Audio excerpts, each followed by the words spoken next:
Aleluia. Paz do Senhor, amada igreja. Amém. Os irmãos podem se assentar. Eu nem sei por que eu passo maquiagem para vir para o culto, porque todo dia eu saio borrada, mas enfim, né? A presença de Deus é tão grande que a gente não consegue se conter. A presença do Senhor é real aqui nesse lugar. Eu fui incumbida de falar hoje aqui sobre família. As quartas-feiras vão ser agora separadas por temas.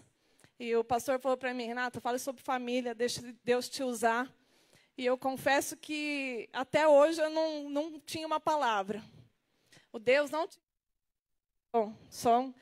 tinha me dado uma palavra, apesar de eu ter um livro aqui cheio de pregações, mas eu não tinha uma palavra para o dia de hoje. E eu estava desde ontem ali, porque na verdade eu estava num retiro e estava também ministrando para um pessoal lá no retiro, e estava desde ontem ali pedindo para Deus que me desse uma palavra para esse momento, para essa hora, para esse povo. E saí de lá ainda sem nada, e eu falava: meu Deus do céu, eu vou ligar para o pastor Jaime e vou falar que eu não consigo. Eu vou passar, é verdade. Verdade. Eu vou pedir para colocar outra pessoa no meu lugar, porque eu não consigo. E eu cheguei num ponto de estar dormindo e acordava pensando nisso, e dormia de novo e acordava. E aí eu sonhei que eu estava falando com o pastor Jean, falando que eu não ia pregar. Só que aí eu acordei vendo Jesus entrando na casa. E aí a hora que eu vi assim na minha mente, foi como um sonho mesmo. Jesus entrando na casa, eu abri os meus olhos e eu falei: Jesus entrou na casa. Eu falei: o Senhor vai me dar uma palavra. E o Senhor deu uma palavra. Porque quando Jesus entra na casa, o negócio acontece. E quando a gente pensa em família, não tem como a gente voltar lá para o início de tudo. Quando em Gênesis 1:27, não precisa ainda abrir a sua Bíblia, diz: criou Deus, pois, o homem à sua imagem. A imagem de Deus o criou, homem e mulher. Os criou, Deus os abençoou e lhes disse: sede fecundos. Família é projeto de Deus. Família é onde tudo começou. Antes que fosse criada a igreja, antes que fossem criados os governos, a família foi criada. A família é o primeiro ministério que o Senhor fez, que o Senhor criou. E Ele abençoou. E Ele abençoou. E aí eu perguntei para Deus: Senhor, se o Senhor abençoou, porque muitos dizem que hoje a família é um projeto falido? Por que tantas famílias hoje em dia têm sido destruídas? Por que tantas casas têm sido destruídas e nós não estamos conseguindo fazer nada a respeito? Se o Senhor abençoou, se a família é algo que o Senhor criou, por que não está dando certo, Deus? O que nós estamos fazendo que a família não está verdadeiramente sendo abençoada e crescendo? Por que as pessoas aí no mundo aí fora têm caçoado da família, né? Hoje em dia, quando um casal diz que vai se unir, as pessoas do mundo olham e falam: a família está falida, não casa não, para que você vai casar? E aí o Senhor falou comigo, abram as suas Bíblias, Mateus 7:24. Aleluia. Mateus 7:24. Amém? Os dois fundamentos. Todo aquele, pois, que ouve as minhas palavras e as pratica, será comparado a um homem prudente que edificou a sua casa sobre a rocha. E caiu a chuva, transbordaram os rios, sopraram os ventos e deram com ímpeto contra aquela casa, que não caiu, porque fora edificada sobre a rocha. E todo aquele que ouve estas minhas palavras e não as pratica, será comparado a um homem insensato que edificou a sua casa sobre a areia. E caiu a chuva, transbordaram os rios, sopraram os ventos e deram com ímpeto contra aquela casa, e ela desabou, sendo grande a sua ruína. O Senhor aqui me mostrou duas casas. Aquela que foi construída com fundamento e aquela que foi construída sem um fundamento. As duas tinham algo em comum, o alicerce. Uma não tinha alicerce e a outra tinha alicerce. E o alicerce, eu estava aqui pesquisando, ele é a fundação. É aquilo que sustenta uma casa. E muitas vezes o alicerce demora mais do que o próprio projeto. Por quê? Porque o alicerce tem que ser bem feito. Olha só o que estava escrito sobre o alicerce. Ele nivela as estruturas que mantêm a construção de pé. O alicerce nivela as estruturas que mantêm a construção de pé. E equilibra o peso da construção. E aqui nessa passagem de Mateus 7:24, nós podemos ver que a casa que foi construída com alicerce, ela continuou de pé, mesmo diante dos ventos, mesmo diante das adversidades. Mas aquela que não tinha alicerce, ela ruiu. Mesmo diante do pequeno vento, ela ruiu. Quanto mais firme e profundo o alicerce, mais firme a construção e maior ela poderá ser. Aí eu te pergunto, Renata, aliás, eu digo para você, quem que é o alicerce? Quem que é o alicerce da igreja? No livro de Salmos 127, versículo 1 diz: se o Senhor não edificar a casa, em vão trabalham as que edificam. Em vão trabalham os que edificam. Se o Senhor não estiver na casa, vai ser em vão. Todo o trabalho vai ser em vão. Se o alicerce não for feito com o Senhor no centro de tudo, com o Senhor Jesus no centro de tudo, vai ser em vão. Vai ruir. E é por isso que o projeto família está falindo. Porque o Senhor não tem estado no centro. Porque aqui nessa passagem de Mateus 24, ele começa falando assim, 7:24. Todo aquele que ouve as minhas palavras e as pratica. Olha o segredo aí da coisa. Olha o segredo desse alicerce. Ouvir e conhecer a palavra do Senhor e as praticar. Mas muitas vezes nós temos ouvido e não temos praticado. Estamos construindo a nossa casa sem alicerce. Deus não está no controle, porque queremos fazer com as nossas mãos. Nós sabemos como tem que ser feito, nós lemos a palavra, sabemos para qual caminho devemos ir, mas não temos feito. E é por isso que a nossa construção, casa, família, tem ruído. Porque os mandamentos do Senhor não têm sido o centro. Porque temos ouvido, mas não temos praticado. Porque não adianta a gente ler a Bíblia de cabo a rabo. Se não praticar, não adianta de nada. Não adianta de nada. Você pode ser um conhecedor da palavra. Você pode ler a Bíblia todos os dias. Se você não praticar, a sua casa está sem alicerce. Nós somos casa espiritual do Senhor. E se a nossa casa espiritual não estiver alicerçada em Deus, vai influenciar todos ao nosso redor. O que temos feito em nossos lares, líderes da sua casa, sacerdote, mães, mulheres? Como tem sido a sua vida com Deus? E de que maneira você tem influenciado os da sua casa? Aqui essa palavra, ela vem logo depois de uma que diz sobre os falsos profetas. E eu achei muito engraçado, porque nesse final de semana eu ministrei essa palavra. Sobre os bons frutos e os maus frutos.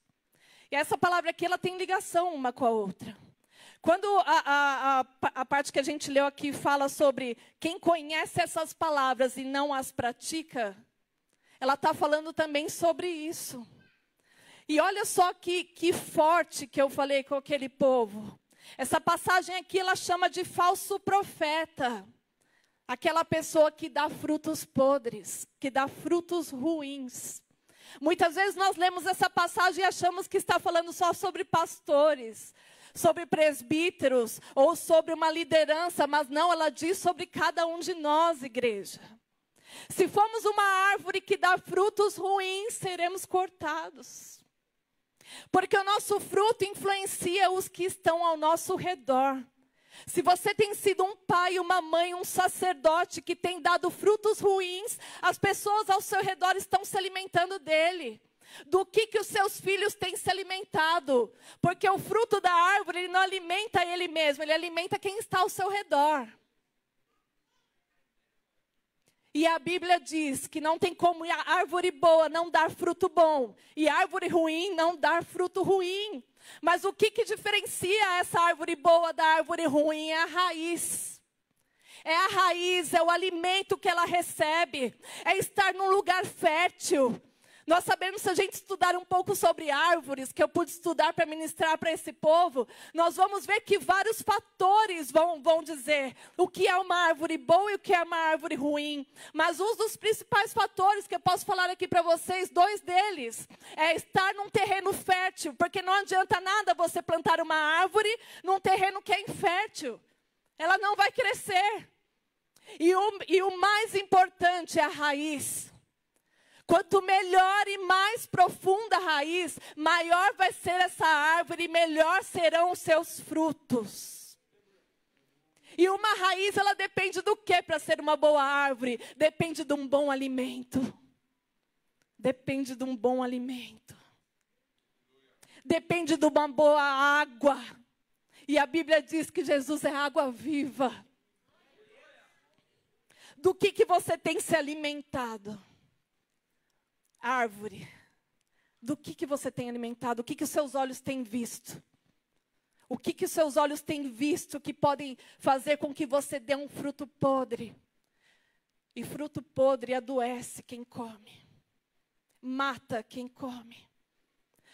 Pais e mães, nós somos responsáveis pelo que os nossos filhos estão se alimentando. Nós somos totalmente responsáveis, nós somos exemplos. Nós precisamos ser exemplo dentro das nossas casas. Nós precisamos dar frutos bons.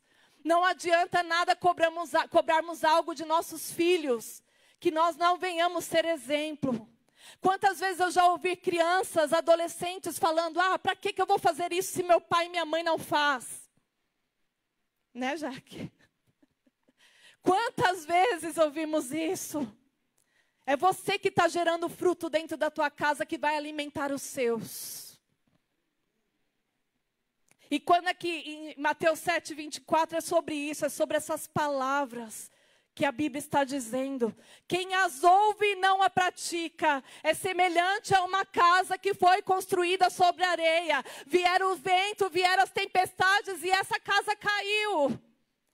Se nós somente ouvirmos, se você sair daqui dessa noite, somente ouvir e não praticar, vai ruir, meu amado, vai ruir. Mas nós temos que, nessa noite, tomar decisão de dar bons frutos. Nós temos que, nessa noite, tomar a decisão de chamar aquele que é o arquiteto de todas as coisas, para edificar a nossa construção. Porque aí vai vir vento, vai vir tempestade, vão vir as tribulações e a construção não vai cair. Não vai cair. Eu tenho certeza que muitos aqui, que têm a sua casa construída com um bom alicerce, já passaram por cada uma. Eu sou essa pessoa que já passou por cada vento, por cada tempestade, mas a construção continuou de pé. Porque Deus era o centro. Deus era o centro e a nossa confiança estava sempre nele. Se não fosse o Senhor. Se não fosse o Senhor. Quantas vezes da minha construção já quis cair, já quis ruir, porque o Senhor não estava no centro. Mas sempre é tempo de chamar o arquiteto de todas as coisas e falar, Senhor, seja o alicerce, construa, Pai, construa, Senhor, porque eu não quero que caia, porque as tribulações virão, os ventos virão, as tempestades virão. Mas se o Senhor estiver no centro de todas as coisas, não vai cair. não vai ruir. Se o nosso alicerce não for construído em Deus, nós vamos aceitar as doutrinas do mundo. Homossexualidade é uma doutrina do mundo. Ah, pode casamento entre duas pessoas do mesmo sexo. Por quê? Porque o alicerce não está em Deus. Família foi Adão e Eva, homem e mulher. Essa é a família. Não tem negociação. Não tem negociação. Nós amamos a todos, mas não tem negociação. Família é homem e mulher. E quando o nosso alicerce não está no Senhor, no nosso Senhor Jesus Cristo, nós aceitamos a doutrina do mundo. Ah, talvez, quem sabe? Ah, porque Deus ama o pecador, mas abomina o pecado. E se a Bíblia diz que é pecado, nós não podemos negociar.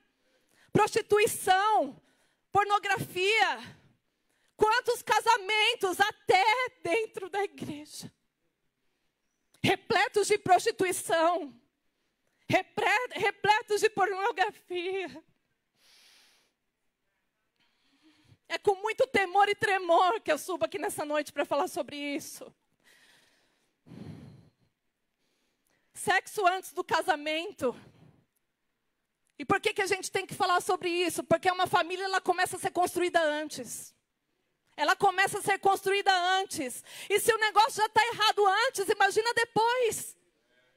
Nós não podemos negociar o pecado. Não podemos negociar o pecado. E se você cometer pecado antes do casamento, vai ruir. Vai ruir, já está começando errado. A gente costuma dizer que os sinais estão no namoro. Os sinais estão no namoro. Se existe violência, se existe sexo antes do casamento, se existe pornografia, se existe tantas outras coisas ruins no namoro, vai continuar no casamento. Vai continuar na família. Filhos sem direcionamento. Adultério. Vamos falar um pouquinho sobre filhos sem direcionamento? Se o Senhor não está no negócio, os filhos vão fazer o que eles quiserem e os pais vão continuar de boca fechada. Vão continuar aceitando. Ah, porque eu sou crente, mas o meu filho deixa ele fazer do jeito que ele quiser.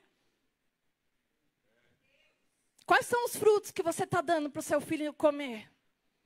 Ah, tá tudo bem para você, né? Minha salvação está garantida, mas os meus filhos, deixa eles fazerem o que eles quiserem. Deixa eles ingerirem o que eles quiserem. Deixa eles frequentarem o lugar que eles quiserem. Deixa eles falar palavrão. Ah, vai para aquela festinha, eu não sei nem onde, quem que é que está naquela festinha. Deixa aí. Tadinho, deixa ele ser jovem, deixa ele ser adolescente. Pais, tomem posição. Vocês são os sacerdotes, mães, tomem posição. Você é a mãe. Adultério dentro de casamento, dentro de famílias, vícios, drogas, bebidas. E muitas vezes a gente fala aqui esse tipo de coisa dentro da igreja e fala, mas por que você está falando sobre isso? É mais comum do que vocês imaginam. É mais comum do que vocês imaginam. Eu pude ouvir um testemunho esse final de semana. Vocês não têm noção, muitas vezes, da sujeira que tem, infelizmente. Eu fico pensando, como Deus olha tudo isso. Como Deus vê tudo isso. Porque na maioria das vezes nós vestimos a nossa capa de crente, mas por trás nós estamos cometendo os pecados e fingindo que nada está acontecendo. Mentira, corrupção. Nós não podemos negociar o pecado. E se o nosso alicerce não estiver construído em Deus, a gente vai negociar o pecado. A gente vai achar que está tudo bem. Está tudo bem. Ah, larga de ser careta, larga de ser quadrada. Está tudo bem esse pecadinho aí. Não, não está tudo bem. Não é negociável. Ou você segue os mandamentos do Senhor ou não segue. E a palavra aqui é muito clara. Aquele que ouve as minhas palavras e não as pratica, é semelhante àquele que construiu a casa sobre areia. Vai vir a tempestade e vai ruir.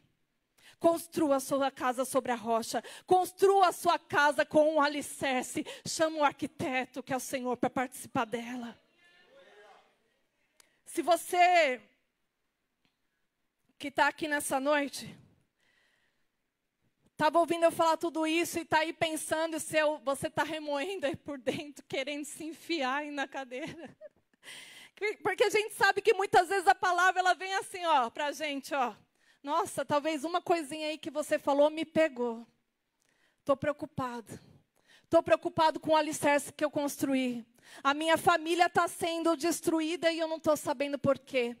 As brigas têm estado no meu lar, a confusão, não tenho sentido paz, é separação, é divórcio, e eu não sei o que está acontecendo. E muitas vezes nessa noite você conseguiu entender. Isso foi feito de maneira errada. Talvez antes do casamento eu já cometi coisas a quais eu não me arrependi. Talvez na caminhada aí, vocês de alguma maneira erraram, pecaram e não se arrependeram.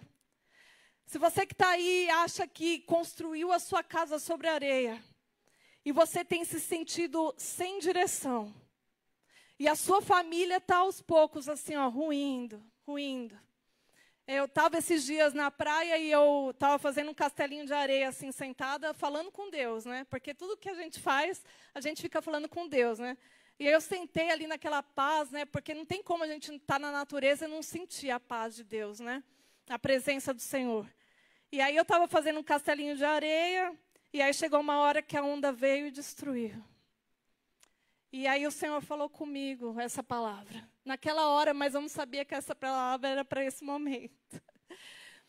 E se tiver construído na areia, a onda vai vir e vai destruir, meu irmão. Vai destruir. Eu quero que você convide nessa noite o Senhor a fazer parte da sua construção. Como eu sempre faço, eu não vou chamar ninguém aqui na frente, mas eu gostaria de orar pela sua vida. Eu gostaria que você colocasse aí a mão no seu coração e entregasse a sua construção para o maior arquiteto. Você entendesse que não existe construção perfeita sem as mãos do nosso Senhor. Ele que conhece a obra, porque foi Ele que fez. Ele me criou e te criou. Então, somente Ele conhece a obra. Somente Ele pode construir o alicerce. O alicerce que pode vir qualquer tempestade. Não vai cair. Então, eu te convido nessa noite a fechar os seus olhos. Feche os seus olhos, coloque aí a mão no seu coração.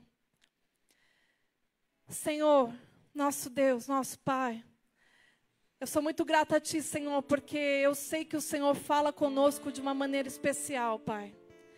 E eu sei que o Senhor tem um cuidado tão grande, Pai, com as nossas vidas, que o Senhor vive nos alertando, Deus.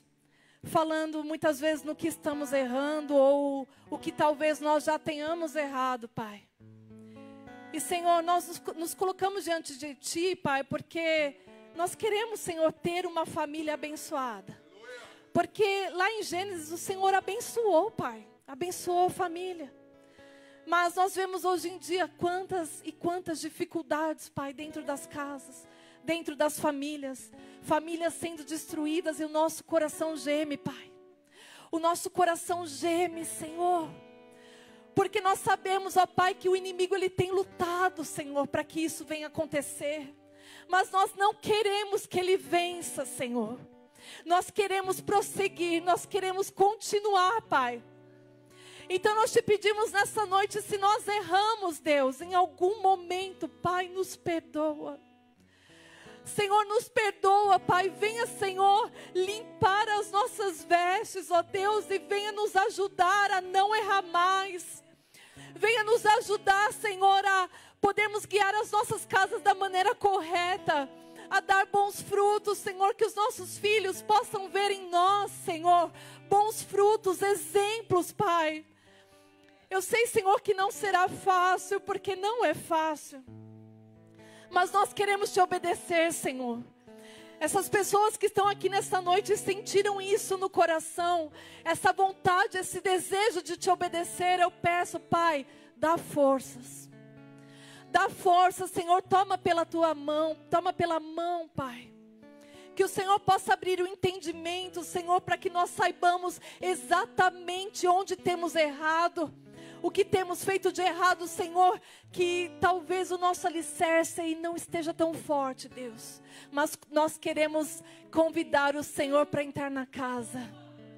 Jesus, entra na casa. Jesus, da mesma maneira como o Senhor se mostrou para mim, ó Pai, nesta manhã. O Senhor Jesus entrou na casa. Eu te peço, entra na casa de cada um aqui neste lugar, ó Pai, e faz morada. Seja o alicerce, seja aquele que transforma todas as coisas, seja aquele que através do teu Espírito incomoda do pecado, aquele que nos auxilia, aquele que nos socorre. Espírito Santo de Deus, esteja em cada casa, esteja em cada lar, seja o alicerce, e que o alicerce seja forte, para que não venha ruir, em nome do Senhor Jesus Cristo. A igreja diga um amém.